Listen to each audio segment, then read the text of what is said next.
কিছু মানুষ তোমার পেশেন্সের পরীক্ষা নিয়েছে, ভালোর বদলে কখনো ভালো দেয়নি। তুমি ভালো বলে এসছো 4-5 বছর ধরে, কিন্তু খারাপ দিয়ে এসছে। এখন কি দেখাচ্ছে, চলো এখনো পর্যন্ত তোমার জন্য কিন্তু সেই ডেঞ্জার, সেই বিপদটা রয়ে গেছে। কিন্তু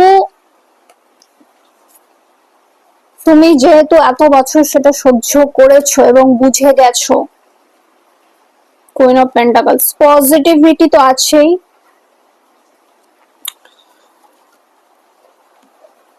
তুমি এখন ডিসাইড করেছো যে যেরকম তাকে সেরকমই ফেরত দেবে, কিন্তু তোমার জন্য danger, 4th party, 7th party, 10th party, সেই জিনিসগুলো প্রবলেম তোমার জন্য এখনো ক্রিয়েট করে রেখে দিয়েছে। লোভ, গ্রেডিনেস তোমাকে দেখাতে চেষ্টা করছে যে শুধরে গেছে, কিন্তু শুধরায়নি। একটুখানি নরম পেলেই আবার বিচ্ছুর মতো ছোবল মারবে তোমাকে।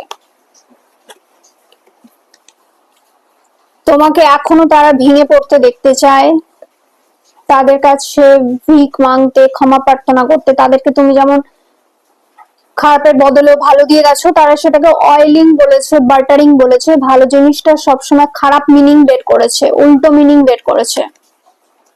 এদের জীবনে কপালে দুর্ভাগ্য আছে। এদেরকে তুমি যেচে ভালোবাসতে যেও না, যে যতটুকু চায় ততটুকুই।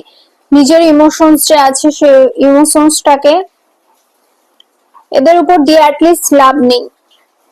অ্যাটলিস্ট এবার তুমি বুঝে গেছো, তুমি ছিলে স্ট্রং, ছিলে ফোকাসড, কিন্তু তারা ভাবছে তাদের জন্য তুমি এটা হয়ে গেছো। কিন্তু তারাই যে তোমার ইমোশনটাকে আরো বাড়িয়ে দিয়েছিল, তোমার দুঃখটাকে কমানোর বদলে বাড়িয়ে দিয়েছিল। তুমি তাদের দুঃখটা কমিয়েছিলে, কিন্তু তারা কমানোর বদলে আরো বাড়িয়ে দিয়েছে, আরো বাঁশ দিয়েছে।